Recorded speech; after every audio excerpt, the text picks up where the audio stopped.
நீங்க படிச்சா அந்த மாதிரி ஒரு காவியம். ஸோ அதில் தான் கலைஞர் வந்து சொல்லியிருக்காரு. அந்த புத்தகத்தை வந்து 3 வாட்டி படிக்கும்போது என்னுடைய தாயை நினைச்சு நான் வந்து கண்ணீர் விட்டேன் அப்படின்னு.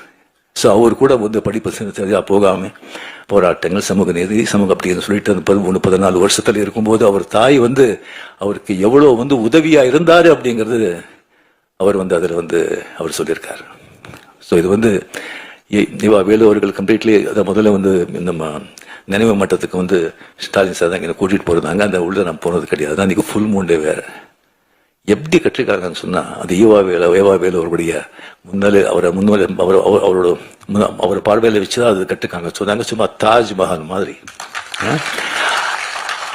அதே மாதிரி கலைஞர் சார் பிறந்த அந்த ஊர்லயே வந்து ஒரு கலைஞர் கோட்டம் சொல்லி அந்த மாதிரி கற்றுக்காங்க சொல்லியிருக்காங்க. அதுவும் நான் வந்து நான் பார்க்குறேன். எந்த வேலை கொடுத்தாலும் அது வந்து கச்சிதமா செய்யற ஒரு ஏவா வேலு. இந்த புத்தகத்தை வந்து இந்த புத்தகத்தை முதல்ல நான் பார்த்த உடனே வந்து மிக மிக மிக அருமை. உள்ள இருக்கிற பிக்சர்ஸுங்க ஆகட்டும், அந்த பேஜ் ஆகட்டும், புத்தகத்தோட அந்த வடிவாகட்டும், அட் த சேம் டைம் இப்போ வந்து அந்த ஸ்ரீராம் சொன்ன மாதிரி, அடிகால் சொன்ன மாதிரி அது வந்து அது குரல், அது கலைஞர்களுக்கும் அந்த குரல், திருக்குறள் எவ்வளவு பிடிக்கும் அப்படிங்கிறது எல்லாருக்குமே தெரிஞ்சது.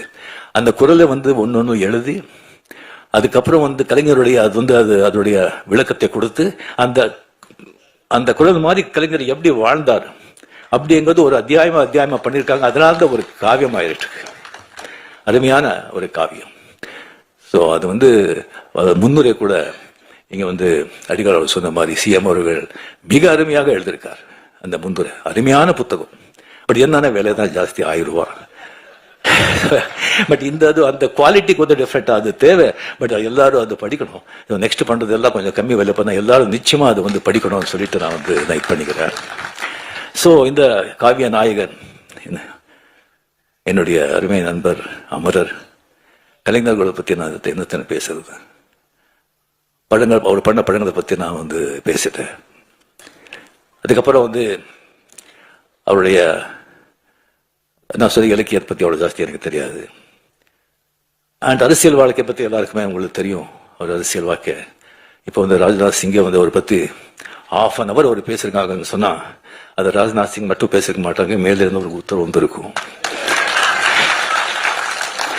ஸோ அவர் வந்து எல்லாராலையும் வந்து அந்த மாதிரி ஒரு பாராட்டி மகிழ்ற ஒரு மனிதர். அபூர்வங்க, ரொம்ப அபூர்வம். எல்லாரும் நம்ம பிறக்கூடாது. 90% 95% வந்து பிறந்து இந்த குலம், இந்த ஜாதி, இந்த மதம், இந்த பேரு, பொண்டாட்டி, புள்ளை, ஒரு 10-25 உறவினர்கள், ஒரு ஆபீஸ்ல வேலை செஞ்ச ஒரு 10-20 பேர், மொத்தமே ஒரு 50 பேர். அதுக்குள்ள வாழ்க்கை முடிச்சிடும். அந்த 50 பேரை வந்து சந்தோஷப்படுத்தி 50 பேர் முன்னாலே நல்லா வாழணும், சந்தோஷமா வாழணும் அப்படின்னு சொல்லி அதே போராடி செத்து போறோம். பட் சில பேர் தான் சமூகத்துக்கு, ஒரு இனத்துக்கு, சமூக நன்மைக்காக போராடணும், பாடுபடணும் அப்படிங்கிறது ஒரு சில பேர் தான். அதற்கு கலைஞர் அதில் ரொம்ப முக்கியமானவர், ரொம்ப முக்கியமானவர். அவர் சந்திச்ச சோதனைகள், விமர்சனங்கள் வேற யாராவது இருந்தா காணாம போயிருப்பாங்க. விமர்சனங்கள் வேணும், தேவை. அது ஒரு மழை மாதிரி இருக்கணும், புயல் மாதிரி இருக்கக்கூடாது. புயல் மாதிரி இருந்தா சரியான மரங்களே சாஞ்சு போயிடும். ஆனா இது ஆலமரம், வேறு ரொம்ப ஸ்ட்ராங். அவருடைய உடன்பிறப்புகள், அந்த வேறு ரொம்ப ஆழம், ரொம்ப ஸ்ட்ராங். அந்த மரம் அந்த மாதிரி ஒரு ஊக்குவிச்ச மரம், அதை யாராலையும் அசைக்க முடியாது. இல்லை என்ன 12-13 வருஷம் ஆட்சியில் இருந்தால் கூட ஒரு கட்சியை காப்பாற்ற முடியுமா? 5 வருஷம் இல்லைன்னு சொன்னாலே திண்டாடுறாங்க.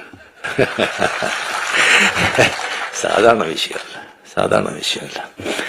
ஸோ அவரை பத்தி வந்து போக போக பெரிய இந்த மாதிரி பெரிய பெரிய மகான்களேன்னு சொல்லலாம். அவர் சத்த பிறகு இன்னும் புகழ் ஜாஸ்தி ஆகிட்டே இருக்கும். உங்களுக்கு தெரியும், பாரதியார் செத்தப்போ 15 பேர் இல்லை. இப்போ என்ன புகழ், என்ன இது, அந்த மாதிரி நாளுக்கு நாள் ஜாஸ்தி ஆகிட்டே இருக்கும். அவர் கூட இன்னும் எத்தனையோ புத்தகங்களும் வந்துட்டு இருக்கும். அவரை பத்தி படமும் எடுக்கணும்னு சொல்லி எனக்கு வந்து நான் கேட்டுக்கிறேன். ஸோ அவருடைய மிகப்பெரிய அதிசயம் வந்து எந்த விமர்சனம் வந்தா கூட வந்து ஒரு பெரிய ஒரு பத்திரிகை நண்பர் அவர் வந்து கலைஞர் வந்து நிறைய என்ட்ரி பண்ணியிருக்காங்க. அவர் என்கிட்ட ஒரு வாட்டி சொன்னார், விமர்சனங்கள் எப்படி அவர் எடுத்துக்கிறாங்கன்னு சொன்னா, அந்த விமர்சனம் வந்து அந்த விமர்சனம் யார் எழுதுனது அப்படின்னு சொல்லி முதல்ல பார்ப்பாங்க. அவனுடைய தராத்தரம் பார்ப்பாங்க, அவனுடைய பேக்ரவுண்ட் பார்ப்பாங்க, அவன் யாராவது ஏவி விட்டு எழுதுறான்னு பார்ப்பாங்க, இல்லை பணம் கொடுத்து வாழ்றான்னு பார்ப்பாங்க, அவனுடைய ஞானம் என்னன்னு பார்ப்பாங்க. அதை பார்த்துட்டு அது அப்படின்னு சொன்னா நெக்ஸ்ட் வந்து அதை வந்து பார்க்கவே மாட்டாங்க. அதை பத்தி அவன் எழுதுறான் பார்க்கவே மாட்டாங்க. நல்லா அறிவாந்து கரெக்டா திஸ்திங் கிரிட்டிசைஸ் பண்ணி கரெக்டா வந்து திஸ்திங் பண்ணா அதை வந்து தவறாம அதை வந்து படிப்பாங்க. படிச்சுட்டு ஏதாவது தப்பு இருந்தா அவர்கிட்ட வந்து கேட்பாங்க, நான் இதனால தான் இதை பண்ணேன், இதனால தான் இதை செஞ்சேன் அப்படின்னு சொல்லி அவர் கேட்பாங்க. அது ஒரு மிகப்பெரிய ஒரு குணம். இப்போ வந்து விமர்சனம் செய்யறாங்க, விமர்சனம் செய்யணும், செய்யுங்க, பட் மனசு யாரையும் நோகடிக்காதீங்க, நோகடிக்காது. ஸோ இதுக்கப்புறம் வந்து அவர் வந்து பிரஸ்ஸை வந்து சந்திக்கிறது, இப்போ யார் பிரஸ்ஸை சந்திக்கிறாங்க? யாரும் சந்திக்க மாட்டாங்க. அவ்வளோ கஷ்டம், அவ்வளோ ஈஸி இல்லை. பட் பிரஸ்ஸை வந்து பார்த்தா சந்திக்கிறதுக்கு வந்து கலைஞர்களுக்கு வந்து ஒரு யானை கரும்பு மாதிரி பிரஸ்ஸுக்கு பார்த்தாலே போதும், அவர் தெரியாமலே ஒரு சிரிப்பு வரும் அவர் கையில். ஈவன் அந்த பத்திரிகையாளர்கள் கூட அது எதிர்கட்சியை வந்து அவரோட ஆளு எடுக்கலாம், அவனுக்கு கூட எல்லாம் பதில் கேட்கும்போது அவ்வளோ சந்தோஷமா அதை வந்து அவ்வளோ வந்து ஸ்பான்டேனியஸா, அவ்வளோ ஞானமா, அவ்வளோ வந்து தெளிவா, நக்கலா, எங்க எந்த சொல்லணும் சொல்லிட்டு அப்படி சும்மா சொல்லிட்டு அப்படி போயிட்டே இருப்பாங்க. அதெல்லாம் வந்து யாருக்கும் அது சொல்ல சாதாரணமாக ஒரு விஷயம் இல்லை. அண்ட் பேச்சாளர், எத்தனையோ பேச்சாளர் இருக்காங்க, ஒவ்வொருத்தருக்கும் ஒரு பாணி இருக்கும். சில பேச்சு எல்லாம் பொதுவாக வந்து இங்கே பேச்சாளர் நல்ல பேச்சாளர் அப்படின்னு சொன்னால் அங்கங்கே கேப் கொடுப்பாங்க, சில இடத்துல அழுத்துவாங்க, சில இடத்துல ரோஷமாக பேசுவாங்க, சில இடத்துல சோகமாக பேசுவாங்க, சில இடத்துல கர்ஜிப்பாங்க. ஆனால் கலைஞருடைய பேச்சு பார்த்தீங்கன்னா சும்மா வீணை மாதிரி ஒரே சுரத்தில் இருக்கும், ஒரே சுரத்தில் இருக்கும். அங்கே கேட்குறவங்க கிட்ட இருந்துல துள்ளல், சிரிப்பு, கோபம், சோகம் அப்படி வரும். அது பேச்சுடைய அவருடைய திறமை. ஸோ இது அவர்கிட்ட வந்து நடந்தது. அவர் வந்து எப்பவுமே ஒரு சந்தோஷமா பார்க்கும்போது, வாங்க எப்படி இருக்கீங்க, நல்லா இருக்கீங்களா, ஷூட்டிங் எது அப்படின்னு விசாரிப்பாங்க. முதல்ல ஷூட்டிங் எது விசாரிப்பாங்க, ஏன்னா அதுதான் என் தாய் வீடு. ஸோ விசாரிப்பாங்க. சந்தோஷம் எப்பவுமே. 2 தடவை அவர் வந்து சோர்ந்து போய் ரொம்ப சோகமா வாங்க அப்படின்னு சொன்னது. ஒன்று முரசொலி மாறன் அவர்கள் அப்போலோ ஹாஸ்பிட்டலில் அட்மிட்டாக இருக்கும்போது அங்கே வந்து அந்த ரூமில் வந்து உட்காருக்கும்போது ரொம்ப சோகமாக இருந்தார். 2வது தடவை வந்து செக்ரட்டரியேட்டில் வீரப்பன் ராஜ்குமாருக்கு எடுத்துகிட்டு போகும்போது அப்போ வந்து வாங்க, ரொம்ப சோகமாக இருந்தார். இப்படி பண்ணிட்டாரு, என்ன பண்ணுறது அப்படின்னு சொல்லி அந்த 2 டயத்தில் தான் அவர் தான் பார்த்தது. மிச்ச டயத்தில் வந்து அவர் சிஎம்மாக இருந்தாலும் ஒன்று தான், சிஎம் இல்லைன்னாலும் ஒன்று தான். அவர் சிஎம் வந்து எப்படி திருடணும் சொன்னா வீட்டுக்கு முன்னாடி வந்து நிறைய போலீஸ் பாதுகாப்பு இருக்கும். ஆஹா இப்போ சிஎம் இல்லைன்னா எந்த வித்தியாசமும் தெரியாது. சிவாஜி படம் நீங்க எல்லாரும் பார்த்திருப்பீங்க. மொத்தம் வந்து அரசியல்வாதிகளை சாடி அரசியல்வாதிகளை விமர்சனம் பண்ணி, அரசாங்கத்தை விமர்சனம் பண்ணி, லஞ்சத்தை பத்தி சொல்லி அது எடுத்த படம். அது அந்த கதை தெரிஞ்சிருந்தும் சிஎம் அவர்கள் வந்து அந்த படத்தை பார்த்தாங்க. படத்தை பார்த்த பிறகு வைரமுத்து சார், வைரமுத்து அவர் கூட படத்தை பார்த்தாரு. பார்த்த பிறகு வைரமுத்து அவர்கள் சொன்னாங்க, சார் உங்களுக்கு ரொம்ப தைரியம், இந்த மாதிரி படம் எடுத்து சிஎம் பக்கத்திலே உட்காந்து பார்க்குறீங்களே அப்படின்னு. படத்தை பார்த்து சிஎம் கலைஞர் அவர்கள் சொன்னாங்க, அப்படியே பார்த்து நமக்கும் இதெல்லாம் ஒழிக்கணும், நல்லது பண்ணணும்னு ஆசை அப்படின்னு சொல்லி பெரும் மூச்சுட்டார்.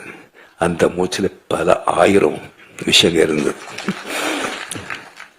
அதுக்கப்புறம் வைரமுத்தவர்கள் சொன்னேன், நான் பார்த்தது முக்கியம் இல்லைங்க, இந்த மாதிரி படத்துக்கு வந்து வெற்றி விழாவுக்கு நான் கலந்துக்கிறேன்னு சொல்லியிருக்காங்க. அது தைரியம், அது தைரியம். அங்கே வந்து வெற்றி விழாவில் கலந்து கொண்டு எல்லாரையும் புகழ்ந்து எல்லாருக்கும் கேடியை கொடுத்து அவ்வளோ சந்தோஷப்பட்டாங்க. அவர் வந்து எனக்கு உடம்பு சரியில்லை, அப்போ ஹாஸ்பிட்டல் திஸ்திங்க இருந்தேன். எந்திரிச்ச உடனே கொஞ்சம் மூச்சு நான் ஹாஸ்பிட்டல் இருக்கும்போது மார்னிங் நான் பார்க்குறேன், மஞ்சள் தெளி போட்டு அந்த வண்டியில் வந்து அப்படியே நிற்கிறாங்க முன்னால. எனக்கு ஒன்றும் தெரியல. கொஞ்சம் அப்படியே கிட்ட வந்தாங்க. கிட்ட வந்து என் கை பிடிச்சிட்டு கண்ணில் தண்ணி,